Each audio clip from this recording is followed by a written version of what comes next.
When an employee leaves or changes role, what happens to the assets they were using? Devices, access cards, cryptographic tokens, confidential documents, and system credentials do not automatically return to the organization.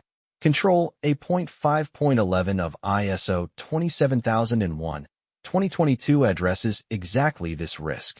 It requires organizations to ensure that all assets are returned when employment or engagement ends. In the next few minutes, we will explore what this control requires, which assets it covers, and how to build an effective offboarding process that eliminates the risk of retained assets becoming a security liability. Let us begin by understanding why Control A.5.11 exists and what security risk it is designed to prevent. Control A.5.11 ensures that all assets provided to employees, contractors, and third parties are returned upon termination or change of employment. The core security risk that A.5.11 addresses is data leakage through retained assets. When a departing employee retains a laptop, mobile device, or USB drive, they retain access to whatever data was stored on that asset. When they keep access cards or tokens, they may retain the ability to enter premises or authenticate to systems. Control A.5.11 closes this gap by making asset return a formal obligation rather than an informal expectation that is easy to overlook in the operational complexity of an offboarding process. The control applies to a broad range of asset categories.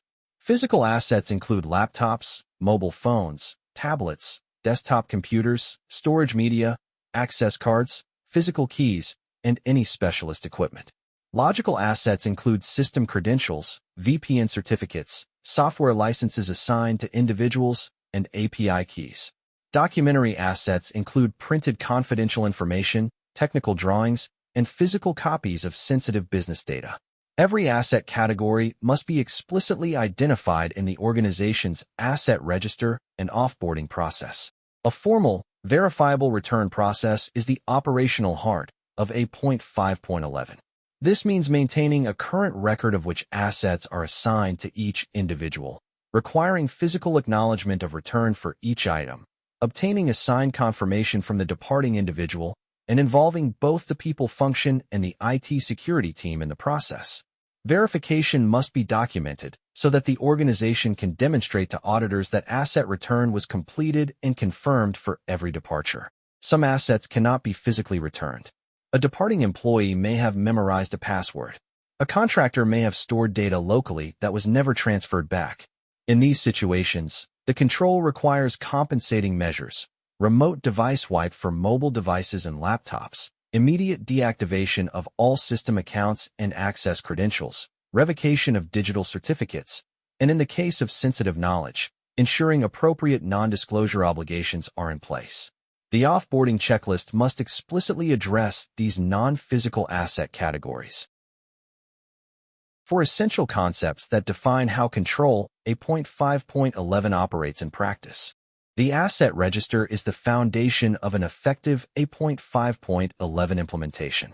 Without a current record of which assets are assigned to which individual, offboarding becomes a guessing exercise rather than a verified process.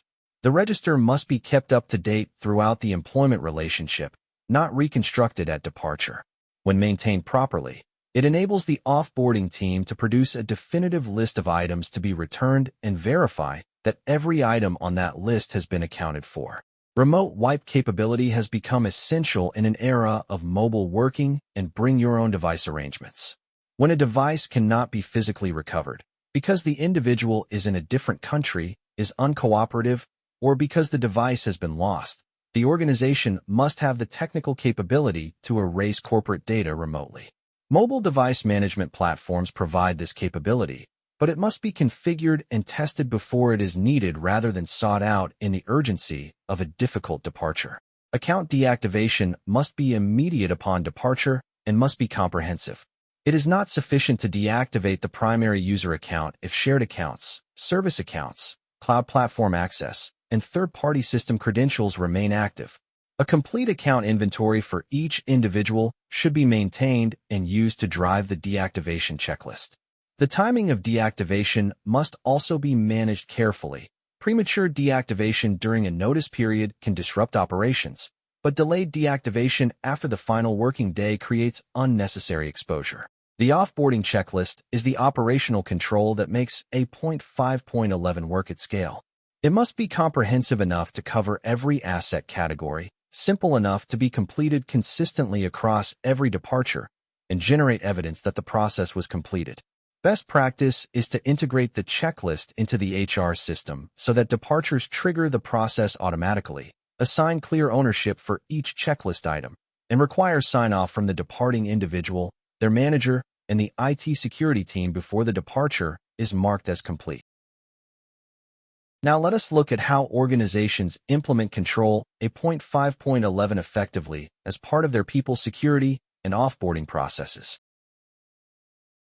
Effective implementation of A.5.11 requires integrating asset return into the formal offboarding process with clear ownership, verification, and documentation. Linking the asset register to the employment record creates a single source of truth for offboarding. When a departure is notified, the offboarding team can immediately retrieve a definitive list of assets assigned to that individual.